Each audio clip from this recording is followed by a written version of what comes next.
Hello, I'm Dr. Jonathan Downey, and welcome to this brief tutorial on how to use the Ultimate Interpreter Brief. It's my pleasure to give you this document to save you time and money. How does it do that? Well, simply it gathers together in one piece of A4 all of the information and details that you will need to give interpreters to ensure that they can deliver excellent quality work and multiply the impact of your multilingual events. As you'll see from the form, it's entirely white label for you to make your own. For example, if you click on this box using any version of Microsoft Word, you can insert any image you want, such as your corporate logo or letterhead, so that it looks like it came directly from your office. There is no trace of which company this came from. It's entirely yours. If you're familiar with Microsoft Word forms, this should be straightforward for you to use. Basically, click on the grey text and it will always do something. But if not, I just wanted to talk you through each section. And even if you're familiar with Microsoft Word forms, you may learn a little bit about the world of interpreting that will help you get better interpreting from your events just by watching this tutorial. First place to click is in this hidden box under where it says Interpreter Briefing 4, and just type in the name of your event. Next, go to the event dates, and if you click on the drop-down arrow here, you will see an entirely movable calendar, so you can select any dates you wish. If your event is just taking place on one day, select the same date both in this box and in the box to the right of it, which again has a movable calendar. If your event is happening on consecutive days, obviously click on the last day of the event in this box on the right. If your event is taking place on non-consecutive days, for example, on the 1st and the 3rd and the 5th of some month or other, then it's worthwhile filling in a different briefing for each day of the event. My experience as a consultant has been that the purpose of each day can be slightly different over time, the audience can be slightly different, and so it's worth briefing the interpreters slightly differently for each day of the event. Obviously, this doesn't hugely apply if it's running on consecutive days and you have the same audience each day. Next, you have the location box, and you can click that to insert your location, just begin to type. Now, sometimes clients will just send the city, and that's not terribly helpful because the interpreter doesn't actually know where in the city to go to. And if it's a large city like London or Manchester or Edinburgh or Glasgow, that's not really giving you a lot of helpful clues.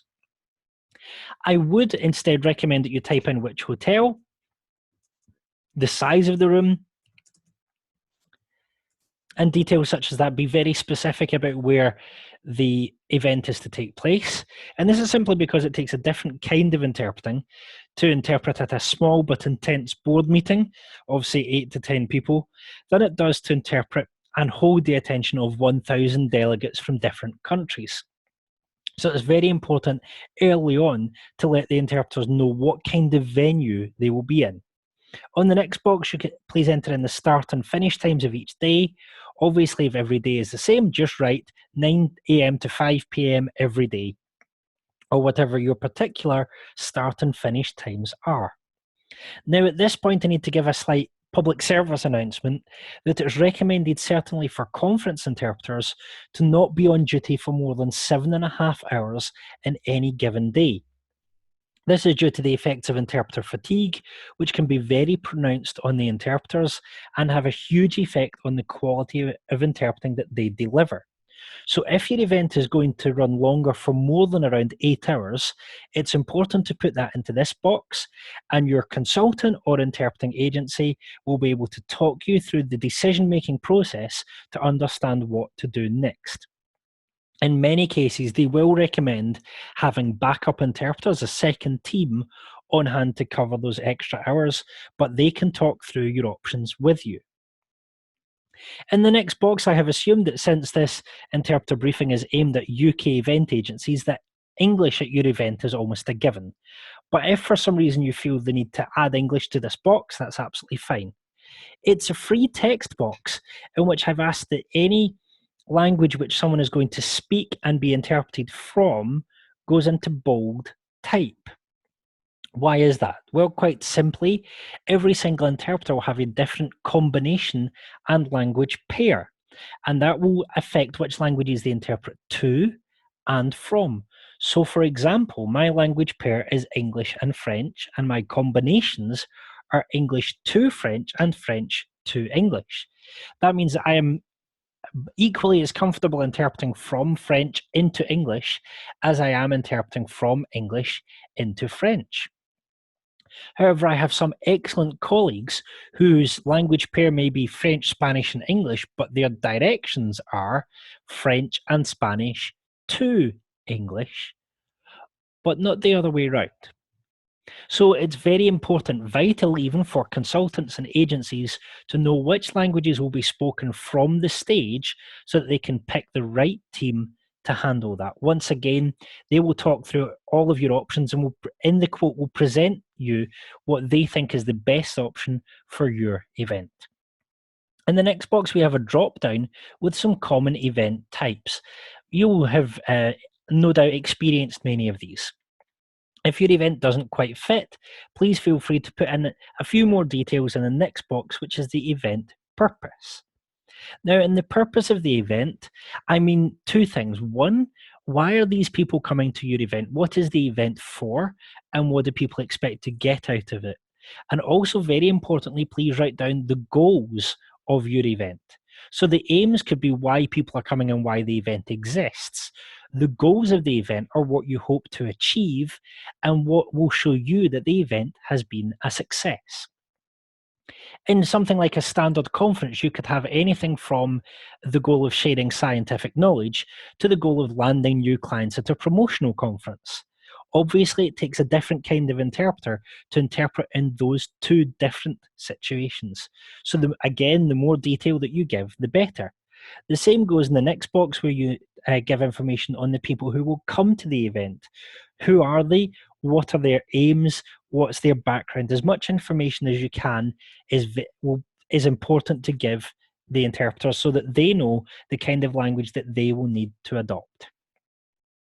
That's the information about the event itself, and now we come to the section on preparing for the event. In the materials available section, it's important to write down not only the speeches that will be made available and where they can be found, but any other preparatory reports that you intend to give the interpreters. It's best practice to give the interpreters these materials at least a week, preferably more than 2 weeks before the event itself.